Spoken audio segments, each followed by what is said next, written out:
Well, hello. This is the story of my brother-in-law's New Year. This time of the year, many of us say Merry Christmas, no matter what our religious beliefs are, because the Christmas season is full of merry celebration. And I participate too. Just as soon as I hear, it's the most wonderful time of the year, I'm singing along. And there are all kinds of holidays during this season. So many of us also say happy holidays. And I'm all for merriment.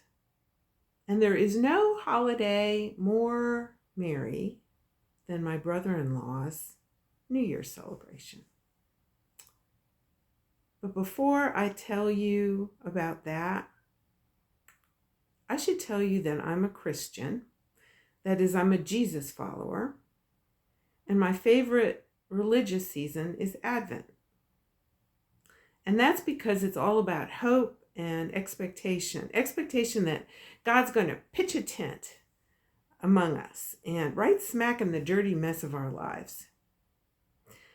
However, I'm appreciative of the wisdom in other religions, and frankly, I think Jesus would approve.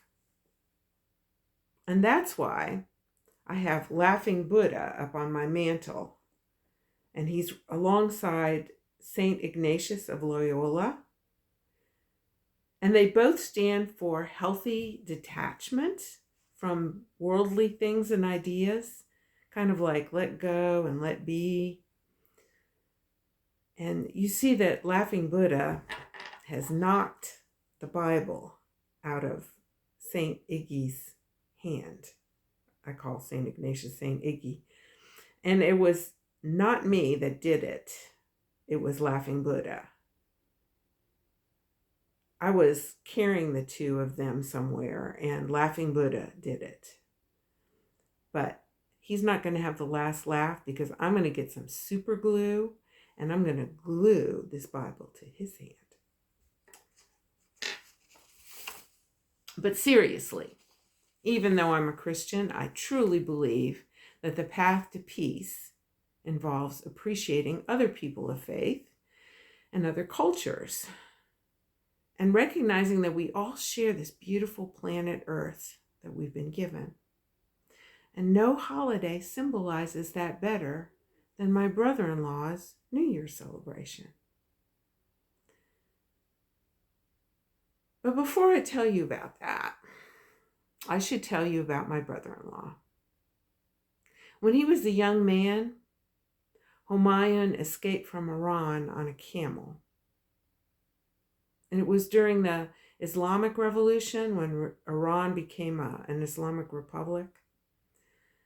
Humayun and his family were being persecuted for belonging to the Baha'i religion. And Iran is also called Persia, and it was home to one of the world's oldest civilizations. They had many diverse cultures and religions, and during the Middle Ages, they were a main center of scientific activities.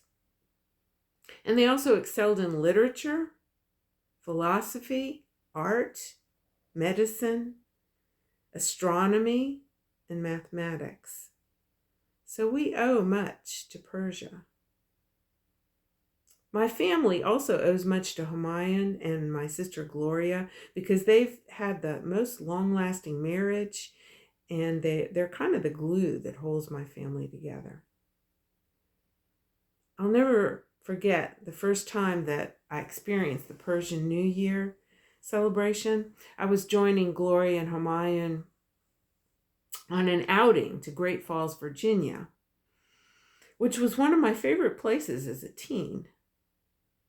We would go there. We loved folk music, and we would take our guitars and sit out on the rocks and sing.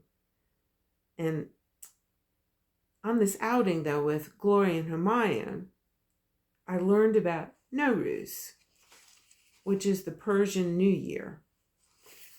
It's a combination of two Persian words. The first, no, meaning new, and ruz, meaning day. So it's a new day.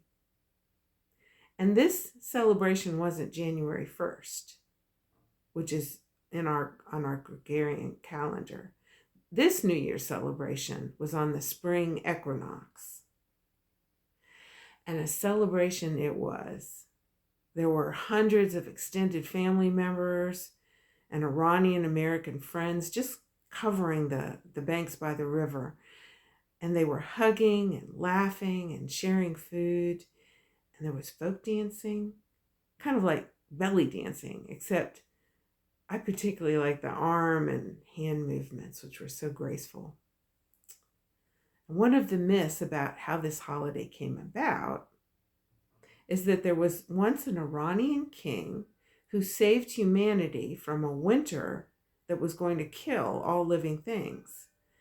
So his gem-covered throne rose above the earth, and there he sat, shining like the sun.